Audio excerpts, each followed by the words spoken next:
The soft music kept playing in the background. It sounded like something you'd hear in a slow cartoon or a peaceful place. Keanu was still standing by the black motorcycle, holding his envelope. He looked calm, not angry. Around him, people walked slowly and talked quietly.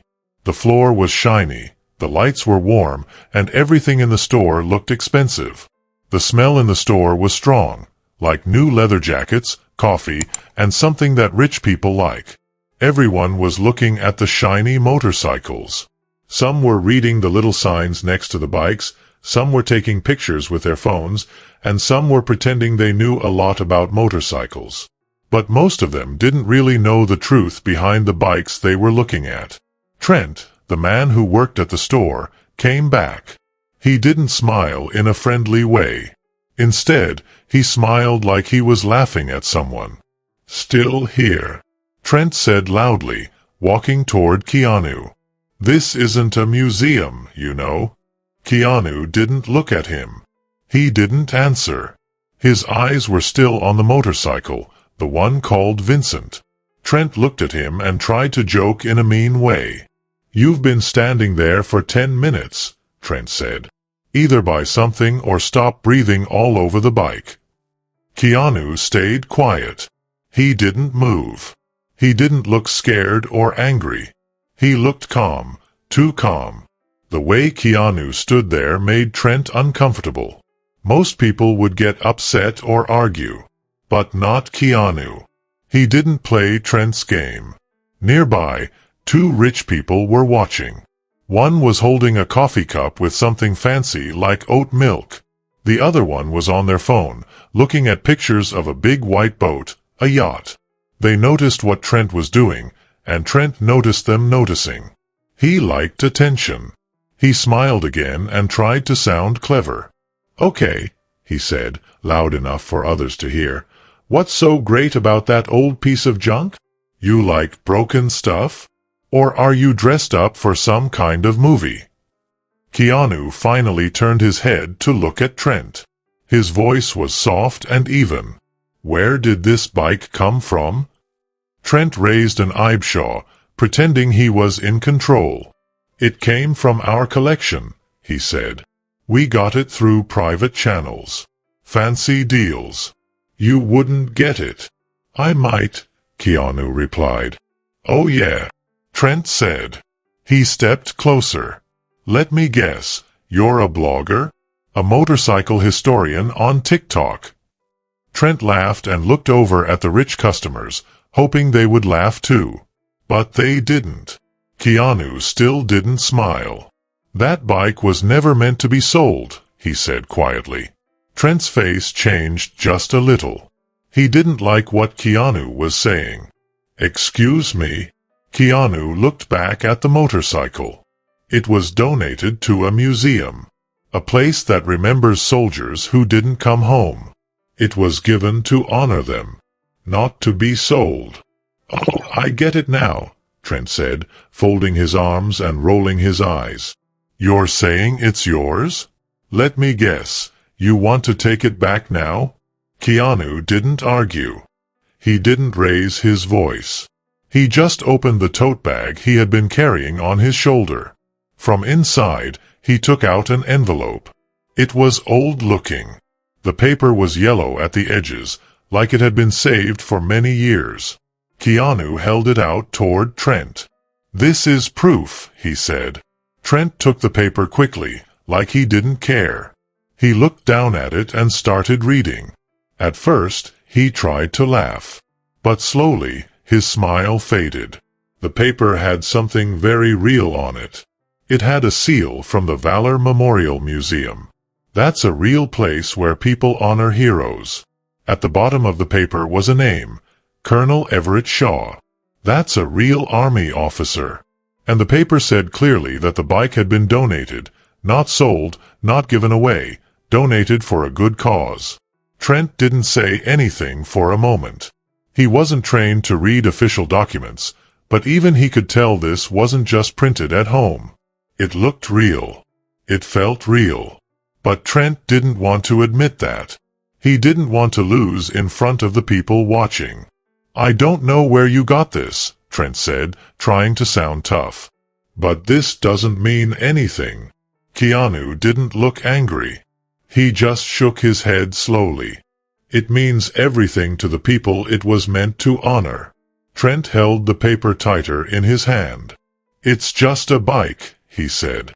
No, Keanu said, looking at the motorcycle. It's more than that. Keanu walked closer to the bike and pointed at a small scratch on the back.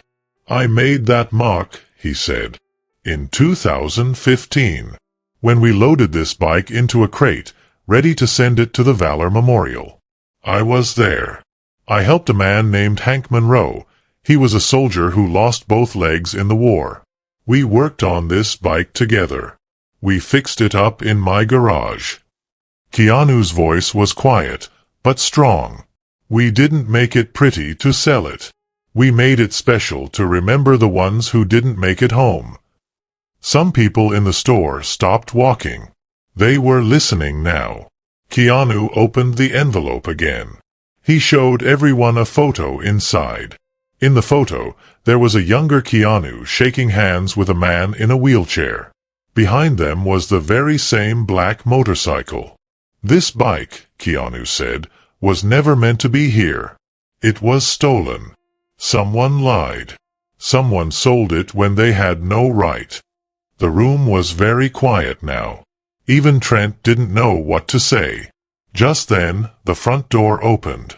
A tall man in a nice coat walked in. He looked around the store, then saw Keanu and came walking fast. Keanu, he said, what are you doing here? It was Serrano, the real manager of the store. He had just come back from vacation. Keanu turned to him. Serrano, we need to talk. Right now. Serrano looked at the paper in Trent's hand. He looked at the motorcycle. Then he looked at Keanu's face. And suddenly, he knew something was very wrong. Where did that bike come from? Serrano asked. Trent started stuttering. It was part of the auction lot. It came with the, collection from. From who? Serrano asked sharply. I don't know, Trent said. It was in the back inventory. Serrano looked angry now. That's not just any bike. That's Vincent. Keanu's Vincent. It was supposed to be in a museum. Who signed it in? Trent opened his mouth, but no words came out. I want the records now, Serrano said. And I want the auction paused. This stops today. Serrano turned to Keanu. I'm so sorry. I had no idea. Keanu nodded slowly. I didn't want to believe it either. Serrano looked at the paper again, then turned to Camille, the girl at the front desk. Get the paperwork. All of it. Now. People in the store were whispering. Some had taken out their phones, recording quietly. Trent stood frozen, not laughing anymore. Keanu looked once more at the Vincent black shadow. He gently touched the handlebar. You're going back home, he whispered. Then he stood tall and waited. Because the truth had finally been heard. Trent didn't like what Keanu was doing. He threw a piece of paper at Keanu, and it fell on the ground. Then Trent went too far. He picked up a cloth that was used to clean the bikes and threw it at Keanu. If you're just standing around, at least help out, Trent said. That tire has a smudge. Go clean it. Some people laughed. A camera flashed. Keanu looked at the cloth in his hands, then looked up at Trent. He didn't look angry. He looked calm, like someone who had seen a lot of things in life. Keanu didn't say anything. He just stood still, holding the cloth. The people in the room started to feel different. The air became heavy, like something big was going to happen. Trent wanted to make Keanu do something. He pointed at the bike and said, You said you liked this bike, so show us. Start by cleaning the rims. Some people started to look at them. One man in a fancy coat sipped his coffee and smiled. Another person took out their phone to record. But Keanu didn't move toward the bike. He bent down and picked up the envelope on the floor. He carefully wiped it clean, put it in his bag, and stood up again. He didn't look at Trent. Trent wasn't happy. "That paper doesn't mean anything," he said. "Do you think you can come in here and make me feel bad?" Keanu finally spoke. "I'm not here to make you feel bad," he said. "I'm here for the truth." People laughed again. A woman whispered to her friend, "Did he just say the truth?" Trent stepped closer to Keanu, looking very mean. "I'll tell you the truth," he said. "No one cares about who you are or what that bike meant to someone. You don't belong here. Not with your bag, your boots, or your face." Then Trent grabbed the cleaning cloth and threw it across the room like it was trash. "Go find the janitor's closet," he said loudly. "Maybe you'll feel at home there." Keanu didn't get mad. He just stayed calm, like he wasn't bothered by anything. People started to feel nervous. A young worker named Tessa watched. She had seen famous people before, but there was something special about Keanu. He was quiet and calm, like someone who had been through hard things and learned how to handle them. Trent wasn't finished. He looked at Keanu and said, "Security isn't here yet, but we can make you leave quickly if you don't want to mop the floor." Keanu looked at him for a moment. He didn't look angry. He looked like he felt sorry for Trent. Then he turned to look at the bike and quietly said, "You don't know what you're standing next to." Trent laughed, but before he could say anything else, the door opened and someone else stepped in. "Trent," a calm voice said. Everyone turned around. A man wearing a dark coat stood in the doorway. He looked serious, like he had seen a lot of hard things in life. His name tag said, Serrano Duca, General Manager. Trent went pale. "Mr. Duca," he said, trying to smile. "I didn't expect you back until later." Serrano walked straight up to Keanu, not looking at Trent at all. He spoke to Keanu. "Keanu." Keanu nodded slowly. "Hey, Morrow," he said. People gasped. Some of them dropped their phones. The young girl Tessa couldn't believe her eyes. Trent was speechless. His mouth opened and closed like he didn't know what to say. Serrano didn't care about Trent. He turned to Keanu. "I just got off the plane. When I saw the list of bikes, I had to come here." "You found it?" Keanu pointed to the bike. "It's the one Hank and I restored," he said. "It still has the scratch under the swing arm." Serrano looked sad. "We didn't know it was stolen from the Valor Memorial. Someone tricked us with fake papers. We'll investigate this right away." He looked directly at Trent now. "You sold it," Serrano said. Trent stumbled and said, "I didn't know it was stolen. It came through private channels. I thought—" "You thought you could make fun of a man who has done more for this community than you ever will?" Serrano's voice was calm, but it made everyone feel cold. "You mocked him. You disrespected our guest, a donor, a veteran, and a friend." Trent took a step back. "I didn't know who he was." Serrano nodded, "And that's the problem." Then he looked at the security guards. "Escort him out. Take his key card, and make sure I get a report in an hour." Trent turned red and was led out of the store. He muttered, "It was just a bike." Keanu didn't look at him. Instead, he turned to Serrano and said, "Can we get it back where it belongs?" Serrano nodded. "We'll deliver it to the museum ourselves." The store was quiet again, but this time it was different. People felt respect, like something important had just happened. Keanu walked to the bike and gently placed his hand on it. He didn't grab it like it was his. He just touched it like it was a friend. Serrano spoke to everyone in the room. "For those who don't know," he said, "Keanu doesn't just ride bikes. He restores them, builds them, and donates them with his own hands. Keanu didn't say anything. He just stood there, quiet and calm. Serrano continued, Keanu and a disabled veteran worked for 2 years to restore this bike as a tribute. It was meant to go to the Valor Memorial Museum in Oregon. Someone stole it, sold it. Now it's here, under our roof. The people in the room were quiet. They could feel how important this was. Serrano's voice got quieter. The man who helped Keanu restore it passed away last year. The bike was part of his memory. Keanu didn't talk much, but everyone could tell he wasn't looking for attention.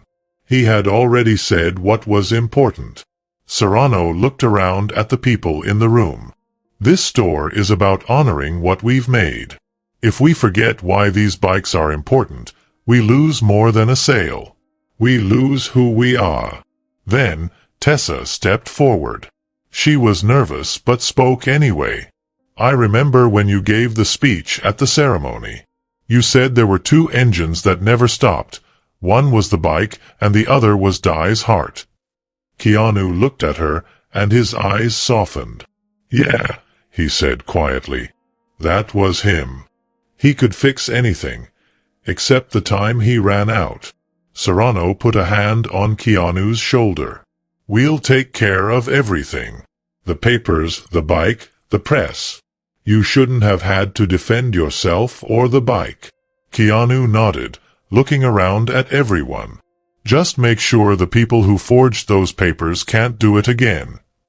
Serrano nodded. We're already working on it. Then Keanu turned, his fingers lightly touching the seat where Vincent had sat. Hank used to say, a bike's just a machine until someone gives it a purpose.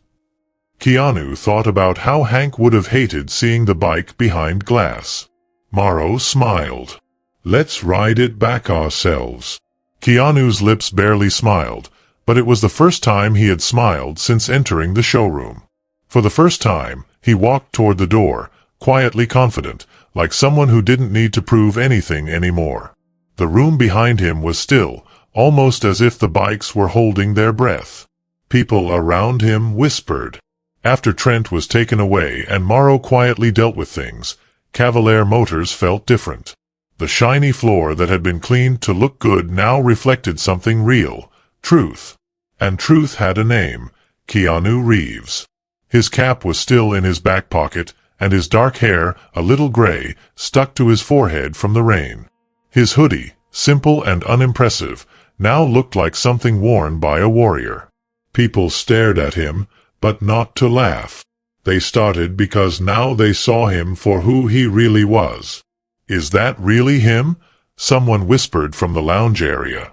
It's Keanu, another person said, in shock. Tessa, standing a little farther away, looked at her phone and then at the man standing before her. Her hands shook a little as she scrolled through an old photo. It was of Keanu and Hank Monroe, smiling with Vincent, all of them covered in grease, like brothers. The similarities were clear. Some customers who had laughed earlier stepped away from the espresso bar, almost ashamed. One whispered to the other, "We laughed. I thought he was just some guy." A tall woman in a fancy green coat, who came in often, spoke up. "We all thought he was just some guy." She wasn't mocking anymore. She wasn't mocking anymore. She was uncomfortable because it wasn't about Keanu being a celebrity. It was about how quickly they had judged someone based on looks, without knowing the truth. In a corner, an older man with a cane said, "That man helped fund my brother's recovery after the war. He never wanted credit. He just showed up and helped." Another woman, with a toddler, took out her phone but didn't film. Instead, she typed, "Just watched Keanu Reeves get disrespected in a showroom full of snobs. He handled it with more grace than any of us deserved. Never judging anyone by their shoes again." Across the store, the young man who had laughed the most deleted the video he'd taken and put his phone down.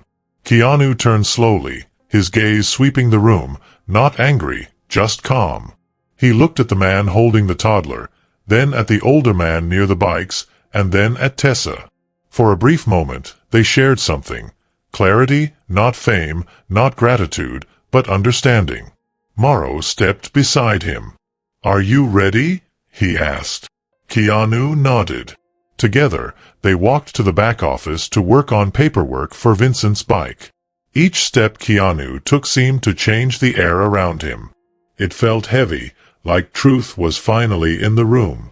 Behind the glass office doors, the mood was different. The atmosphere was serious now, focused on the truth. Keanu sat across from Morrow at a sleek desk. The paperwork for the bike was in front of them, along with files on the stolen bike. Morrow leaned in, looking at the computer screen. The paperwork says it came from a restoration group in Nevada, but that group doesn't exist. The tax ID is fake. Whoever signed off on this knew exactly what they were doing. Keanu nodded, focused. "Do you have the intake documents? Who accepted the bike into the showroom?" Morrow typed a little and then turned the screen toward Keanu. "One name keeps showing up, Trent Kellerman, the asset intake officer." Keanu wasn't surprised. Morrow clicked a few more things. He even emailed our auction coordinator, saying the bike would sell itself. No questions needed. Keanu leaned back, eyes NAR showing. He didn't just disrespect someone on the floor. He tried to sell stolen property like it was just a bike. Morrow sighed. He didn't cover his tracks well enough. "I'm getting everything back from the server logs now." Suddenly, there was a knock on the door. It was Tessa, holding a folder. "I found this in his desk drawer," she said, her voice shaky. "He told me not to touch it, but now." Morrow took the folder and froze. Inside, there were photos of the Vincent bike being made, with timestamps from weeks before it appeared in the showroom. There was a shipping manifest that was forged to look like a museum return. But the signature on it was from a curator who had died 2 years ago. "Wow," Morrow whispered. "He forged a dead man's name." Keanu's voice was low and firm. That bike wasn't just any bike.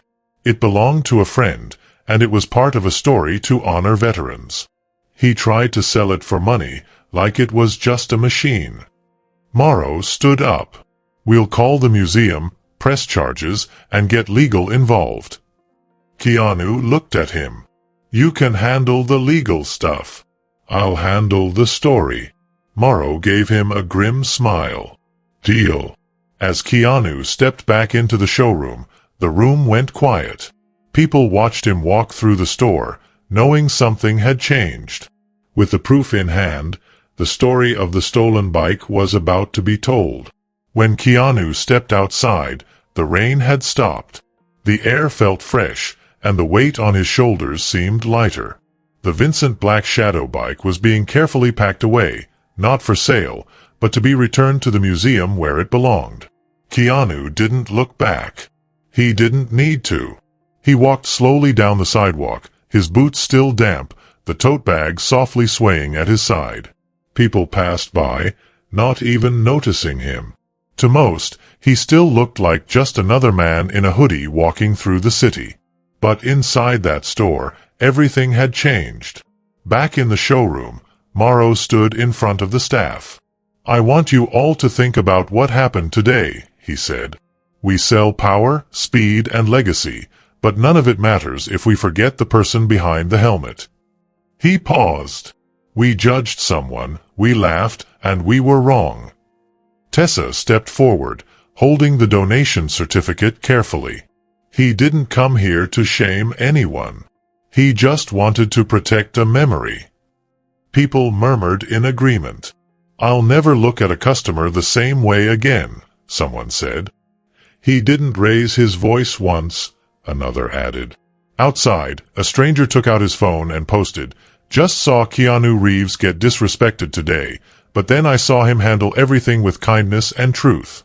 He didn't need a name tag to show who he really is." That night, the story went viral.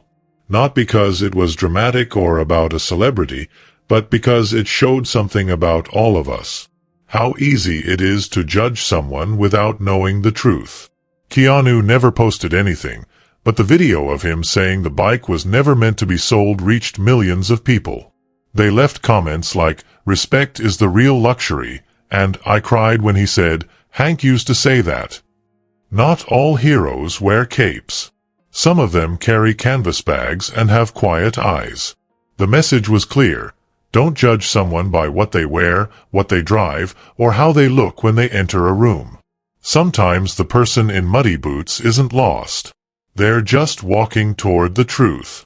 Have you ever been judged by how you look? Leave a comment to share your story. Respect this message and share it because someone out there needs to be reminded. Kindness doesn't need a spotlight. If you liked this story, tell me in the comments. Don't forget to subscribe for more fun adventures and mysteries. Thanks for watching. See you in the next video.